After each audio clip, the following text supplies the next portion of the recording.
अभी का जो मेरा टॉपिक है वो है लॉकडाउन के बाद आर्थिक शुरुआत कैसे करें।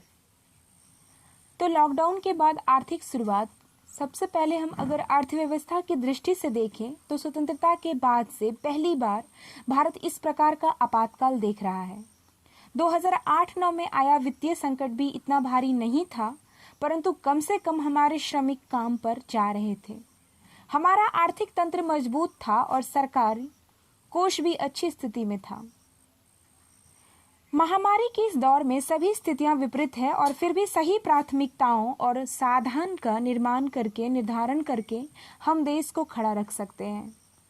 अगर लॉकडाउन के बाद भी वायरस का आतंक समाप्त नहीं होता है तो हमें पर्याप्त सावधानी और सुरक्षा के साथ एक नई शुरुआत की तैयारी करनी है।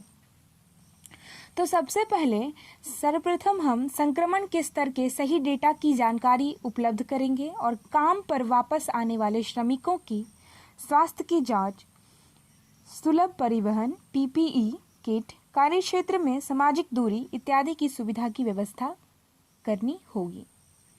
स्वास्थ्य युवाओं को सामाजिक दूरी के साथ काम पर लगाया जा सकता है और विनिर्माण उद्योगों में आपूर्ति श्रृंखला को वापस लाने के लिए प्रोत्साहन देना पड़ेगा। विनिर्माण उद्योग में आपूर्ति श्रृंखला को वापस लाने के लिए प्रोत्साहित या करना होगा, लोगों को प्रोत्साहन देना होगा।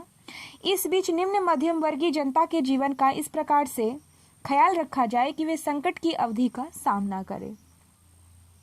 केंद्र और राज्यों में सार्वजनिक और गैर सरकारी संगठनों की पहले इस प्रकार हो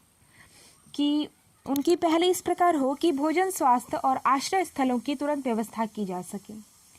निजी स्तर पर अगले कुछ माह तक ऋण की अदायगी और मकान किराए को लेकर हड़बड़ी न मचाई जाए। निर्धनों की मदद करना हमारी प्राथमिकता होनी चाहिए, परंतु हमारी अर्थव्यवस्था अमेरिका और यूरोप की तरह जीडीपी का 10% व्यय करने का बीड़ा नहीं उठा सकती।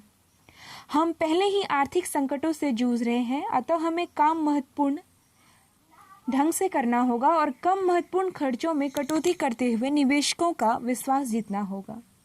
अपनी एक स्वतंत्र आर्थिक परिषद के गठन की प्रतिबद्धता के साथ सरकार को मध्यम विधि ऋण के लक्ष्य को तय करना चाहिए। एनके सिंह समिति ने भी ऐसी ही सिफारिश की है।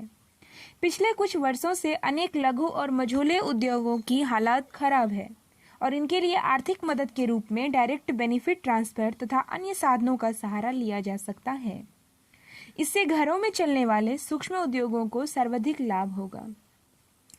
आर्थिक संख्या में श्रमिकों को रोजगार देने वाले उद्योगों के लिए small industries development bank of India के कुछ राहतकारी शर्तों के साथ ऋण देने की तैयारी करनी होगी और सरकार को चाहिए कि इन छोटे उद्योगों के वृद्धिशील बैंक ऋण की पहली हानि का उत्तरदायित्व लेने को तैयार रहे। इस समय बड़े फर्मों भी छोटे सप्लायर के लिए निधि का इंतजाम कर सकती है। ये ब्रांड मार्केट में धन की वृद्धि कर इसका लाभ आगे दे सकती है।